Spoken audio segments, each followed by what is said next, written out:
If you play Stardew Valley, you've probably heard of the Adventurers Guild that gives you quests to kill certain monsters, after which you receive really useful rings in return. So here are the best strategies to completing these quests with the least amount of rage possible. Also, stay tuned for the last tip, which actually helped me out a lot, and I placed it at the end because it's a spoiler for the 1.6 update, and also because I want you to know that you can complete this questline without it too. So the first one is killing 1000 slimes, which you can easily find on all floors in the mines. The regular mines, the quarry mines, the skull cavern, the volcano dungeons, this area on Ginger Island, and additionally your farm if you choose to have monsters spawn on it. This quest rewards you with the slime charmer ring, which makes you immune to all slimes. The best strategy to kill them is to corner them and then constantly hit them. The next one is killing 150 void spirits, whose reward is the savage ring, which gives you extra speed after you kill a mob. These can only be found in the regular mines between floors 81 to 119. Now among all spirits, it's best to kill the shaman first, as he can heal all other creatures in his vicinity. Again, the best strategy is just to corner him whilst also hitting him constantly. Depending on how far you are, he can also throw a spell at you, which you can avoid by moving out of its way. And the regular shadow birds are the easiest to kill, just maintain a certain distance and swing your weapon. Third is killing 200 bats, which rewards you with the vampire ring, which gives you a little health anytime you kill a mob. Now again, like the slimes, these guys can be found in all different mines or on the monster farm. The best way to kill them is to stand still, face their direction, and hit them. Standing still is best because they fly all around the place and having to chase them is quite annoying, especially when they go out of bounds. If there's an infestation event where there are multiple bats coming at you from different spots, it's best to stand in a corner away from them all, so that when they do fly towards you, they all come at you from the same direction and not from all around. Fourth is killing 50 skeletons, whose reward is a skeleton mask. These guys can only be found in the regular mines between levels 71 and 79. They do throw bones at you if you wait long enough, so it's best to keep hitting them to kill them. Fifth is killing 80 insects, which you're rewarded with an insect head sword. Insects include bugs, cave flies, grub, mutant flies, and mutant bugs, and armored bugs.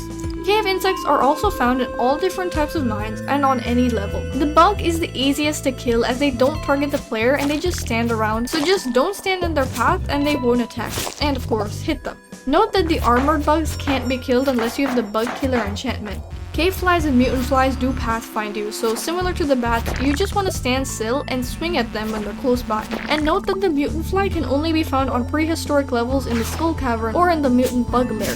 And lastly, grubs that spawn on level 15 to 29 of the regular mine. And mutant grubs, like mutant flies, can be found in the mutant bug lair. Sixth is killing 30 Dougies, which you're rewarded a hard hat for. Not the most special, but hey, it's kinda concerning that they don't give you this for free at the mines. Dougies can be found in all different types of caves and are found by standing on patches of dirt. When they stick their head out, hit them. Seventh is killing 500 dust sprites to get the burglar's ring, which, once worn, has a greater chance of dropping loot. Don't be alarmed by the amount because dust sprites often spawn in groups of 5 or 6 per level, so you don't have to spend months in the mine for these guys. They can only be found in the regular mines and are best found between levels 41 to 79, officially. I say this because the best levels I found were 41 to 59. These guys have low health, so swinging a couple times should do the trick. 8th is killing 60 rock crabs, for which you get the crab shell rings, which provide +5 immunity. The rock crab can be found in the regular mines between level 1 and 29. The lava crab can be found between level 81 and 119. And lastly, the iridium crab can be found after level 30 in the skull cavern only. The wiki says there's a visual difference as presented here, but honestly, I can't tell you the difference in the mines. So my best strategy was just to go around hitting the stones until you hear this noise. Then you hit the rock crab with your pickaxe to make them pop their heads out of their shells and then attack them when they do. Now the next 3 are selectively found in the skull cavern only. 9th is killing 100 mummies, for which you get the arcane hat. Again, not my favorite reward as it's just a hat, but it does look funky. The best strategy and only way to kill mummies is by first knocking them out, and then using any kind of explosives to fully kill them. If you only knock them out, aka just hit them with your sword until they melt, they do get back up after some time. So if you have a slingshot, you can buy explosive ammo from Marlon, or to use in your slingshot and just hit them that way. Or you can just craft or buy bombs and use those. 10th is killing 50 pepper rexes, which you can get an arcane helmet for. These guys are most often found on prehistoric levels and less often but possibly on really high levels of the Skull Cavern. Rexes tend to look at you, wait like a second or two, and then shoot fireballs at you. So the best strategy is to get them to turn in your direction, then quickly move away and hit them while they're still shooting their fire. 11th is killing 250 serpents, whose reward is the napalm ring, which explodes any monsters you kill. Serpents behave similarly to bats, except they're much stronger. But the strategy to kill them is the exact same. Stand still, wait for them to chase you, and when they're close enough to you, hit them. Don't worry or stress about them too much though, because if you've completed other quests, just make sure you bring good rings and a lot of food, and you'll be okay. And the last quest is to kill 150 magma sprites or sparkers, after which you get to have Marlon's phone number. Oh my god, wow. Actually, it's not anything weird, it's just that you get to call him from your home about any recovery services, and you don't have to walk all the way to the guild to get your things back.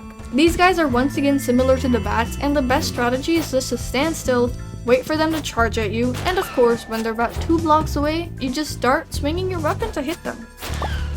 And the last, ultimate tip I was going to give you, which is a 1.6 spoiler, is unlocking the Shrine of Challenges from either the Skull Cavern entrance or level 120 of the mines. You can unlock both after reaching either 120 of the mines, the regular mines, or reaching level 100 of the Skull Cavern. This shrine makes the caves a little more difficult, but in doing so also increases the amount of mobs spawned in the area. So there's a higher and better chance to kill more of these monsters when the shrine is unlocked, and therefore completing the eradication goals is way quicker. But again, this is not necessary to complete the Monster Eradication challenge, but just more of a helping hand.